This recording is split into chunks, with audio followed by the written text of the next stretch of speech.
This new direction would really have a revolutionary effect as they start to use the science as a very powerful tool.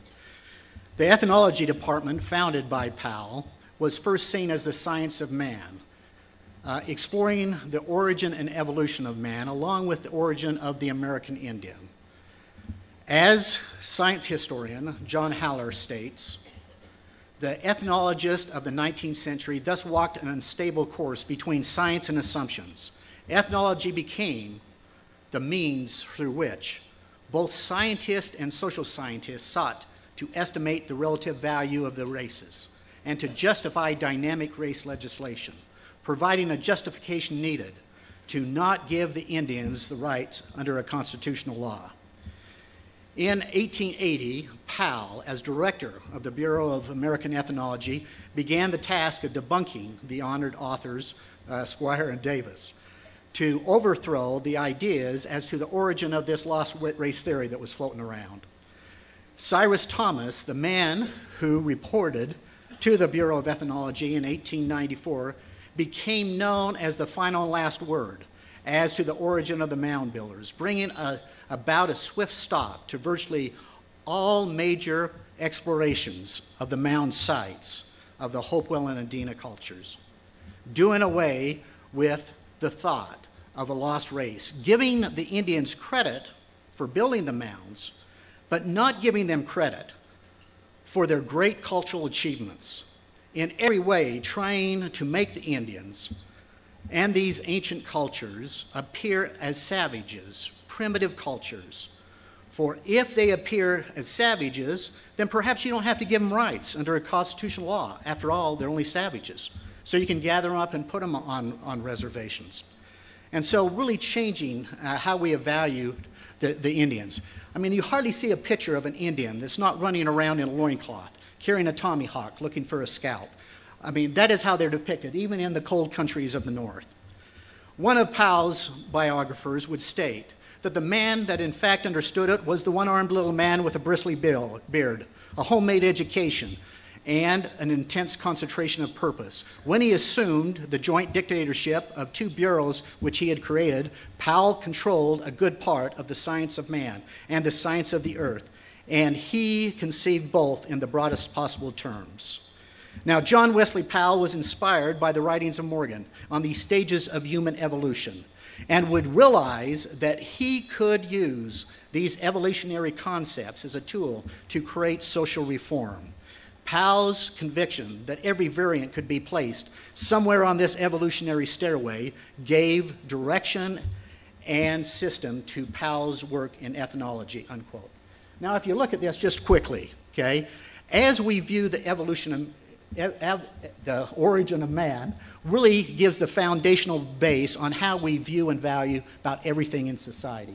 How we view God's role in the organization found in nature. How we view the origin of the Indians. How we view land rights in this country. How we view the evolution of the races. How we view marriage, children, family. And it has been used for almost every progressive agenda because it's so basic and foundational. That is why understanding and why we are given an understanding of the original premise upon which God created this world. And the foundational basis upon which it built comes back to how we view the origin of man. Emerging from these evolutionary stairways would be the enthronement of Darwinism, creating a new social vision for society as they would begin to view the origin of man and the origin of society through the lenses of evolutionary thought, changing how society views and values the Indians, mounds, building cultures, children, marriage, family, and the list goes on. As biographer Donald Wooster, one of Powell's biographers, would give this insight.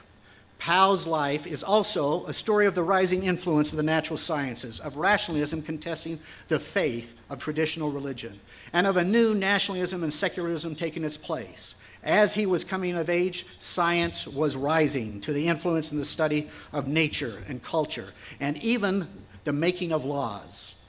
In science, okay, get that, okay?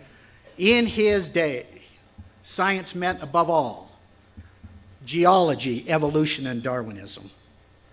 The contest of those ideas with what is now called religious fundamentalism for the supremacy of the American mind is mirrored in Powell as nowhere else. Okay? What is this about? The supremacy of the human mind in indoctrinating even our children today with these same ideas. Powell would state that social problems are so complex that few are willing and able to comprehend all the factors. And so the people are divided into two great parties, one crying for the blood, demanding the destruction of the Indians, and the other begging that they might be left in their aboriginal condition and that the progress of civilization may be stayed. Whether we desire it or not, the ancient inhabitants of this country must be lost, said Powell. And we may comfort ourselves in the reflection that they are not destroyed, but are gradually absorbed to become part of a more civilized community.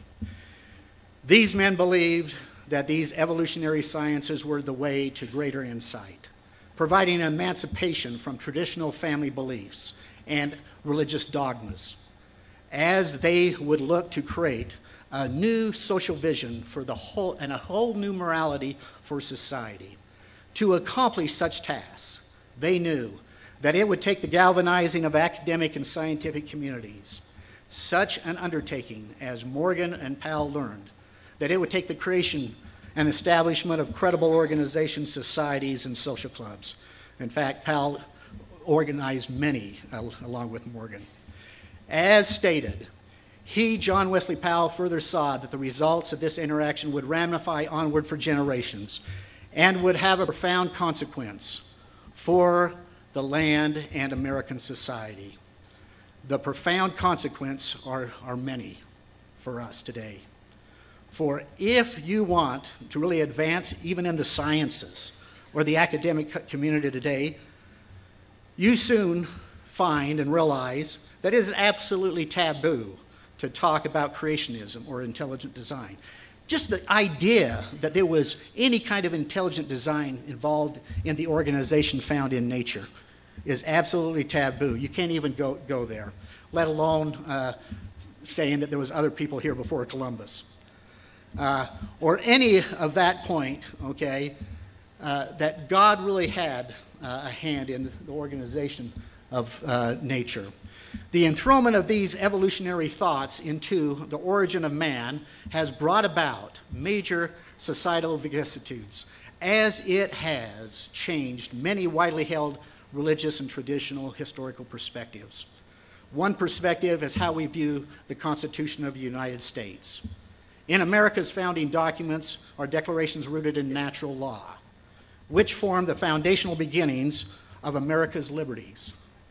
These foundational declarations enshrined in the Declaration of Independence and the Constitution of the United States are based on the belief that rights are granted by man, not by man. I want you to, I got you on your toes. The beliefs that rights are not granted by man, but are endowed by our Creator. And so foundationally, okay, how we view the origin of man is how we really view the Constitution of the United States. These immutable laws have interwoven into them a belief that they were inspired by God, with the thought that children are divine, that marriage is ordained of God, and the natural family is an eternal creation of God. They view it in a totally different way. They don't see children as touched by the finger of God, the divine creatures. No, they're just another animal in the animal kingdom. They don't see marriage as ordained of God. No, it's just traditional, so it can be set aside at any whim. And so they view the family. While doing research in upstate New York, I found a book authored by Frederick Engels, a man who co-authored with Karl Marx the Communist Manifesto. I opened this book at this old and rare bookstore, and it opened this book in the very cover. It stated, it said, in light of the researches of Lewis Henry Morgan. Now, Engels, in his book, would go on to insist that the family was a human creation, a vigorous institution that must be done away with. He would go on to say of Morgan that he reconstructed the form of the family and thereby opened up a new path of investigations, a more far-reaching retrospect in the prehistory of mankind. By reaching back into prehistory, into the origin of man, you can change this. And so these men who wrote the Communist Manifesto was inspired by Morgan. And as they viewed these origins of these mound builders and looking at the origin of man. In the winter of 1880 to 1881, Karl Marx drew up with great care over 100 pages of excerpts from Morgan's book, Ancient Society. Excerpts used by Ingalls in his book, The Origin of the Family. Now, following the introduction of the screening of the documentary, The Lost Civilizations of North America, I had a conversation with a woman who identified herself of Indian descent. To paraphrase her comments, she referenced the fact that the Indian people have been led to believe that they are a people without a history. In fact, their ancient history has been labeled prehistory, as if there is no recorded record of this people's existence. She went on to emphasize that for the sake of her children, they needed to gain a greater knowledge and appreciation of their identity, heritage, and the richness of their history. In summary, let me just say that this is a larger history that is laden with implications for our day. As foundational theories looking into the origin of the mound builders and the evolution of man became the foundational footings used to advance manifest destiny, communism, and social Darwinism to our culture today. In closing, let me just say, there are those who would seek to close the history books of man's experiences. History that shows weakness, shortcomings, and prejudices, and man's inhumanity to man. In the pursuit of a better world, if these past histories are lost and forgotten, then we may be destined to repeat some of the great and grossest failures and atrocities of the past. It is my hope and my prayer that we will not allow this to happen, that these ancient voices from the dust will once again be heard. Thank you.